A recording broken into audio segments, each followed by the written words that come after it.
good experience. Like, I appreciate you guys. Oh, Okonesi Bambile, you've been so good to us. Like, yeah, we never felt like otherwise, like, you're not part of the family. yes, like sideline or anything. Like you're the naughty children in the corner. You've been like so good to us, and we appreciate the experience we've learned. Like, yeah, sifundile. Wow. Yeah. So it's great to be able to do that, abantu bakwazi uba bafike bafunde and do exactly what they are meant to be doing endaweni. And we are also just so appreciative, ngani, for coming, like I said before, for coming and not doubting this place, not doubting Radio K Pulpit 7 to 9 about, is it really the place that I want to go to get my experience? Maybe I should go to a commercial station. So it's for me, it's just that, like, where you guys ni tobeke as well, and just understand the vision of Radio K Pulpit and where we are currently. That goes a long way in terms of who you guys are, and in terms of character building. I think, like, Utuko is going to do so much more for your lives. You guys don't even know. You cannot even imagine the things ubao as anenzela zona, because you have started from a very firm foundation, and a foundation that ethetha ngoThixo, above all else. Because one thing for sure is that wherever you go, izinto zomhlaba ziyenzeka, right? And we face challenges and so on and so forth, but you need to constantly have a reliance on ubao. You need to have a full dependency on ubao in everything that you do as a young person. How are you going to make those decisions? You need God to guide you in those decisions. You need God to be a good steward of the money that you're going to get paid. You need him ngamaxesha onke. So you guys alekwe foundation eyona yakhe yabaluleka ebomini benu. Please consider yourselves favored by God. Yes. Consider yourselves you're God's favorite kids. And yeah, so what's the plan for next year? What is it that you will be doing? Glonyako zayo. Oh, next year. Okokuqala ndizobe ndibuyele esikolweni. I will be going back to school for advanced diploma in journalism. Okay. Yes. Also, ndizofuna umsebenzi. Yeah, freelance, maybe work. Yeah, I have to start somewhere. So tell us, what are the skills? What is it that you have? Because maybe someone's listening and they're thinking, you know what? I might need an asinam in my office. I might need somebody in my office that has the same skill as this young lady that is speaking with the TC. So tell us, what are the skills that you have? What is it that you offer to an organization? I can write. She can write, family. I can write. She's a writer. Maybe. I'm a writer. I can write. I can produce. I can produce content creation. Presenter. Yes, I can present. I can present, and yeah, I think yeah. I can do those things. I mean. But I'm more into writing. Okay. Blogging. More than anything, I'm more into writing. Okay. Write blogs, newspapers. Profiles. Maybe business profiles. Yes. I'm more into writing.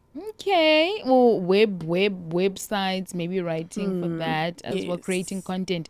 So, creating copy. So for the people out there that are interested in someone that has the right words, that maybe is able to explain their business in writing, here she is. Here I am. Speak to us right now. You can drop us a DM or engage with us even right now as we are chatting, because we are live on Facebook. So engage with us. Just say, look, I'm interested in Asenam's skill. But you can't just be interested. We need you to be a paying customer, please. I'm her manager. Ay. You need to be a paying customer. Please, please, please. We know the situation, in South Africa with the unemployment and, young people being unemployed, being graduates and being unemployed. But we are trying by all means to curb that. I mean, they've gotten the skill that they require to be able to stand. I think through this you can stand. And I believe that you've already gotten a client. So tell us about the client, girl.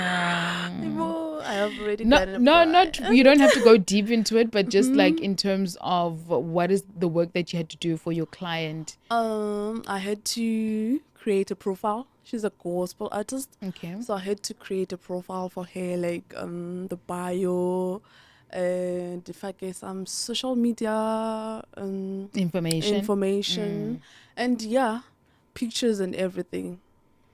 So how did you feel when you did it? It was my first client, so I was like, yeah, okay, you can really You do were it. excited. I mean, it's really nice to apply into ifundileyo and then we'll be like, okay, you can actually do this. So yes, I was so excited. For my first pay, I was like, hey, bo. And you got Okay. paid. Yes, I Wow, got paid, the Lord so. is good. The Lord is good, man. And like I said, about to even more doors for you guys.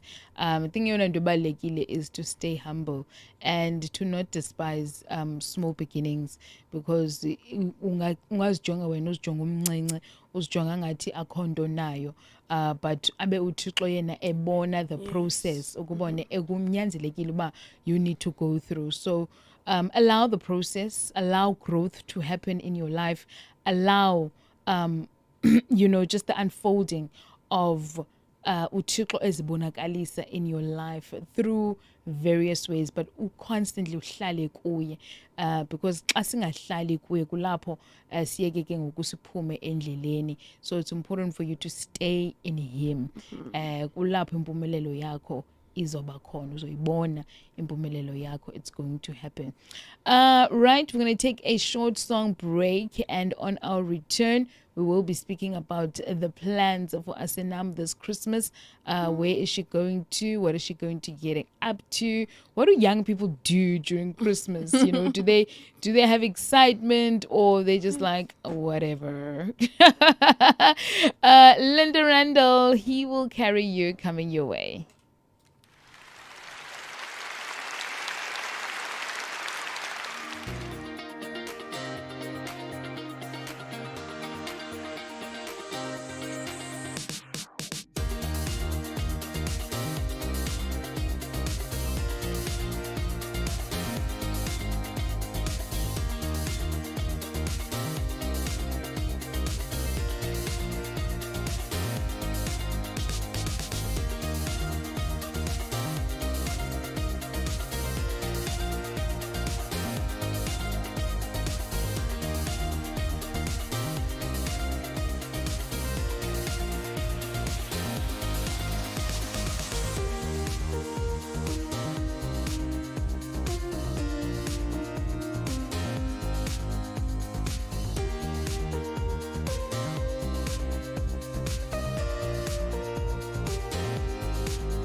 months, and she has been a incredible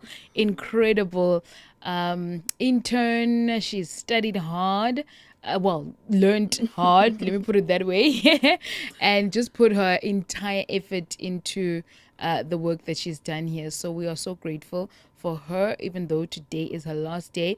But I'm sure that it's not goodbye totally. It's not. It's not goodbye. We know each other now. We are in the industry together. So we'll constantly be, maybe reaching out and saying, I said, Nam, are you available for this? Are you available for that? So you never know really what God has planned for us. But I love the fact that you really came with an open heart. You came to learn. You came to make the mistakes and learn from them. And you grew and grew and became the person that you are now. So, Asinam, what does Christmas look like to you and your family? We spoke about this earlier, I think in November, but we still want to know, how does it look? Christmas. Well, Dakotoka next week, so Yay! I'm excited. Yo, Ufika Christmas. paint izindlu. Yhu kaloku emakhaya. Ufika upaint izindlu. Tshintsha ifurniture, kuyachetywa ingca, There's a lot of work. Yeah, A lot like of work. yeah. So Christmas, yeah, man, spending time with my family. 25, sipheke and have the Christmas meal. Chat. And yeah, Christmas Day. So it's a Okay. family time, I think. Yeah. Okay. For you. Alrighty, Asinam, and then you'll be back in Cape Town for your advanced diploma Next year. Next year, January. January. And then February, actually. Start in Feb. Yes, Okay. Feb. Alili danga xesha, isn't it? It's too much. Yeah. Because I'm much. recognize, not Yeah. recognize. Too much. But I'm glad that you are doing the advanced diploma. It's important to, further your education as much as you can, continue to gain as much skill as possible, and God will definitely open doors. So the big vision for Asinam, what is it? Like, okay, you said you like writing and content creation. The bigger vision. Crime journalists. Why that? I don't know. I find it like Intriguing. It's intriguing. Like I don't know. Like it makes my blood boil. The suspense, like yes. So you like, want to find the criminals. You want to Yes. write about like this is what's Yes. happened and da da da da da. yeah. It's crime Wow! journalism. Interview the people. Oh my goodness! Yo. Investigate. Investigate. Yes. Wow. So there you go. That is the ultimate dream, to be a crime journalist. Sure. I never thought of you as that. I said, now you're really bringing us surprises. Yeah, you're dropping surprises. Crime journalism. But it's beautiful. It's beautiful. And God truly will take you in this journey and He will hold you up, and He will really just make the crooked way straight, and He will open the right doors for you. And you will know when the right doors are opening. Yes. Yeah. So we wish you nothing but God's grace, His love, His peace. My goodness, His provision. And Jay, may you feel held by Him all the days of your life. Ungaze uswele nto, ungaze uswele, even umsebenzi ungawusweli. May God just truly open supernatural doors for you and for Uedi as well. So we are so grateful for everything that you've done. You've been absolutely helpful. There's not a day where I can say, oh, Asinam, didn't do the work that I said she must do. You have really shown that you are ready for the workforce. You are ready. So for the people listening out there, here is a young lady that is ready for the workforce. She is a writer, an incredible writer at that. I mean, she's. You can also go to our website. That's where all her blogs are. They are all uploaded there. So check out her writing. I'm not talking lies here. I'm not talking about things that don't exist. I'm talking about things that do truly exist. And you just never know. She might be the next writer in your office or the next content creator for you.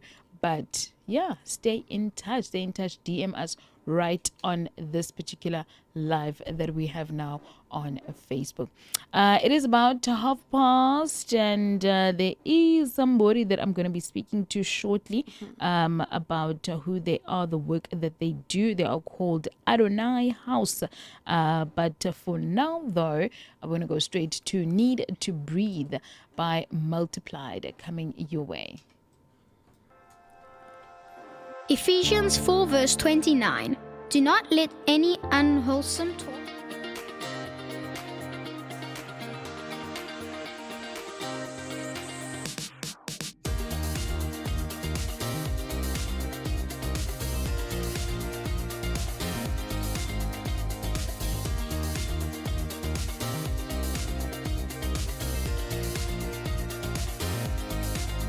inside us we cannot contain.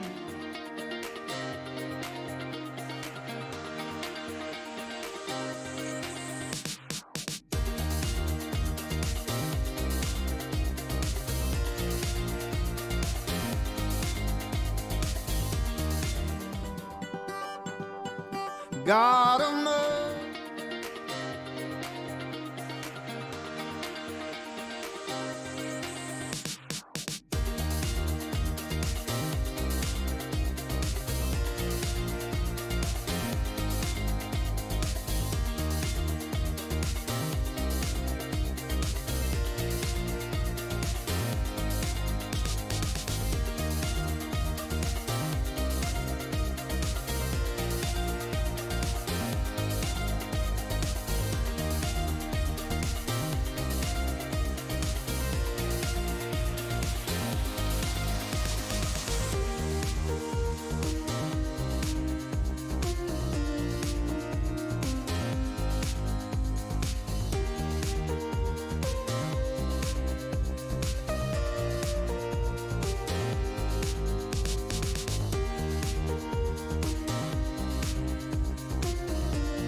So we can we can plan and say, oh, this is gonna happen, then, and then meanwhile, none of it is gonna happen. Sorry for you.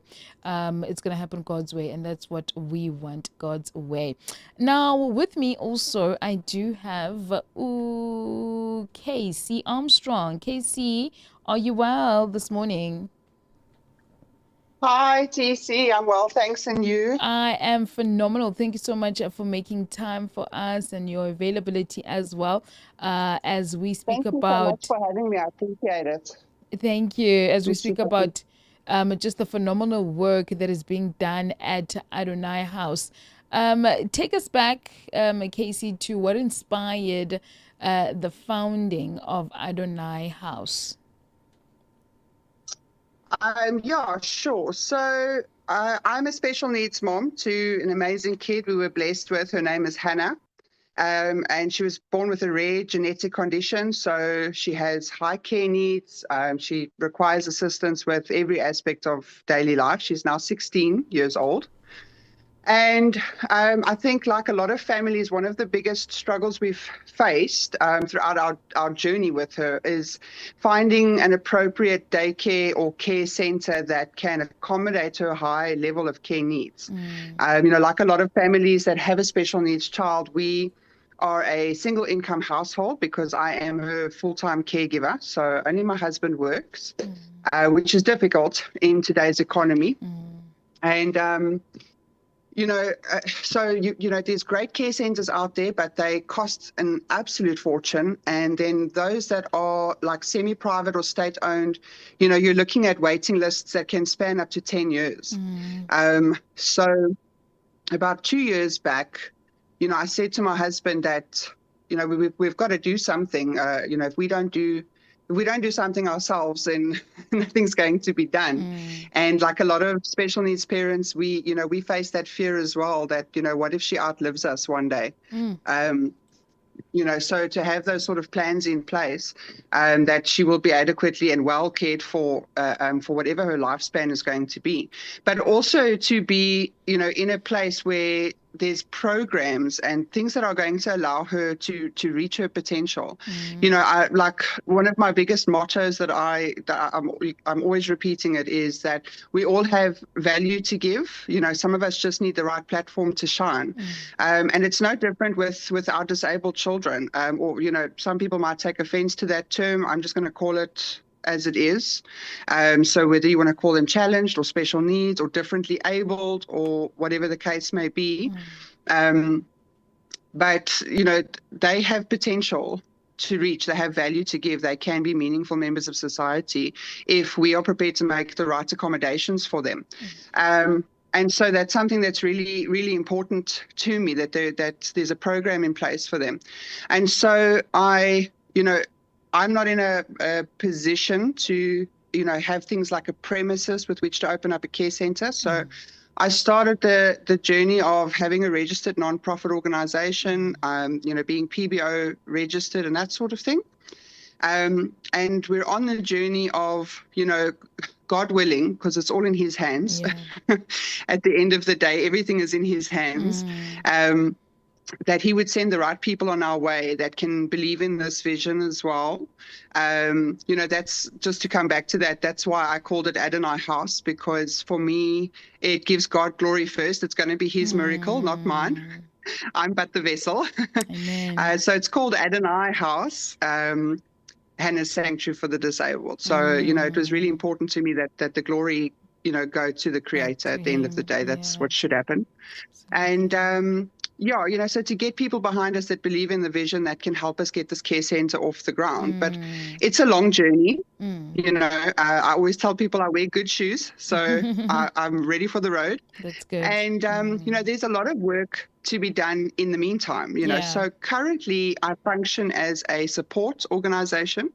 We have 18 families that we are actively supporting in different ways, because I really believe that one of the best ways you can help the children, the disabled child, is to empower the family. We do counseling, emotional support for parent caregivers. This year coming, we'll be launching our sibling support program that will allow the siblings of disabled children children to connect with each other and make meaningful peer bonds that will, last them through their life with peers that can understand the dynamic in their home and what it is that they go through having a disabled brother or sister, because it can be very isolating. I've seen it with my own children because I have 2 other children as well. And I've seen how isolating that can be when your friends don't understand the dynamic in your home. So sibling support is something that's really heavy on my heart. We do care packs every single month for the families that are coming from more disadvantaged backgrounds. Like I said, most of the families we support are single income households, and some of them are no income households, which is just impossible when you have multiple children, so you've got kids that are in school and then you have a disabled child that's got extra needs. And it's really, really hard financially to carry that. So we try and relieve that pressure a little bit by providing nappies for the children. When you've got a child that's on adult nappies, it gets expensive quickly. So we try and assist with things like that and your essential items throughout the month. And then, I've got some other programs that we'll be working on this year. I will, again, God willing, be launching a sewing line in the new year, which is going to provide employment to our caregiver moms that are at home because they're caring full time for their child. But this will allow them to earn an income while navigating their child's care needs and the schedule that goes around that. So the long term goal is that care center, absolutely. But in the meantime, there's a lot of work that we can do. So we try and provide support everywhere we can. And for me as well, it's a ministry. I have the opportunity to pray with these moms, uplift them, because it can be a very lonely, very dark road sometimes when you are caring full time for a child with high care needs. So just having the opportunity to pray with them really for me is such a blessing, and is sort of my personal ministry. Indeed. Now, everything that you've said is just so powerful, and the heart behind it as well is so beautiful. Now, you've mentioned certain challenges, and stigmas, and also you believe that every child has potential. How do you work to shift public perception about disability and inclusion? And to add on to that question, what is the role of the community, the role of volunteers, the role of regular citizens when it comes to supporting inclusion and support for people with disabilities? Yeah. So this is probably one of the biggest challenges that we face. And there's different aspects to it. There's different avenues to it. So let's start sort of at the top and work our way down. One of the challenges that we face when it comes to getting funding, which at the end of the day is what assists our programs, it's what gets these families the help that they need, is that a lot of people, the potential with our children is sometimes slow. The progress is sometimes slow. When you have a child that's never uttered a word, Sure. and 5 years down the line, they say mommy for the first time, that progress was really slow, but that was probably one of the biggest moments in that child and that mother's life. The struggle is that oftentimes when it comes to funders, donors, people that really want to get behind it, they want to see progress quickly. Yeah. They want to, they want to see impact quickly. And sometimes that can be difficult when you're working with disabled children, that it is a slow process. That potential is there and they will reach that potential, but it might take them a bit longer, than an able-bodied person or a neurotypical person. So that's, in terms of, investors and funders and that sort of thing. When it comes to the general public, again, there's the impact factor. They want to see instant impact. And now we're able to show that when it comes to our care packs. And this Saturday, we have our year-end event. And so in those instances, it's really great. It's really great because we can show the public and sponsors and things where their assistance has made a difference in these families' lives and in these children's lives. They get to see the joy firsthand. I think one of the biggest struggles as well is not having an actual facility. So, that, as I've said, that is the goal I'm working towards. It's a different story when you have a facility that people can walk into and see the programs playing out, see the therapies being done on hand, that sort of thing. That's a whole other story. So right now we're just sort of behind the scenes telling those stories. I very seldom share the faces when I do public posts and things like that, but you are able to see the families receiving that upliftment. But like I say, without the actual facility to accommodate working with these kids one-on-one and with the therapists and that sort of thing, it can be really difficult to put the impact out there that gets people behind you, because that's what people want to see. They want to see the impact of what they do. The other way that I personally tackle the stigma behind disability in general is that I give awareness talks at schools when I'm invited. So I tend to work with kids, with students more than adults. Purely because they're teachable. They're a lot more receptive. And to be perfectly honest, and I hope it's okay, I'm going to be very frank in this. A lot of parents are not teaching their children about inclusion and disability and kindness. There's the age-old statement that gets made, don't stare. And that's it. It sort of gets left there. I come at it from a different aspect. I go into the schools and I sit the kids down and I say to them, yes, it is rude to stare. It makes that person very uncomfortable because they're aware that you're staring at them. But what I want you to understand is that your brain, your mind, is literally hardwired to, if you are faced with something that you don't understand or that maybe makes you uncomfortable, your brain is literally hardwired to keep staring at it until your brain can make sense of it. So it's a totally normal, natural human reaction when you see someone that looks different or acts differently out in public, that you're sort of drawn to sort of stare at that. But we can't leave it there. We need to go a step past that. We have to understand how our actions make people feel, anybody really, but particularly a disabled person. We need to be aware that our staring can make them uncomfortable. Step outside of your comfort zone and go and say hello. Go and say hello. How are you today? You don't have to necessarily engage in a full conversation with them, but let them know that you see them and you're not scared necessarily. I mean, you might be a little bit uncomfortable, but I think, and this is what I say to the kids, and I think that you'll find you'll learn so much from that person. And if you're faced with a child like my daughter who's nonverbal, and wouldn't really be able to engage with you necessarily, I can promise you every single time there will be a caregiver present with that person or with that child, and you can engage with the caregiver, and that's where inclusion starts. When we step past, don't stare, and we say, I see this person and I'm going to say hello, just to let them know that they're seen and they're accepted and they're appreciated just the way they are. They don't have to fit the mold or fit the box, So to try and just get, like I say, I work with kids because I do find that not all of them are being taught about this at home. We face it a lot when we go out with our daughter, the stares and the pointing and we face it from children and adults. So we've even faced downright cruel behavior, and to take those opportunities to educate and say, every person has as much right to be in that space as everybody else. They are not less than because of their disability. Whatever that may be, whether it's physical or mental or emotional or whatever the case is, nobody is less than.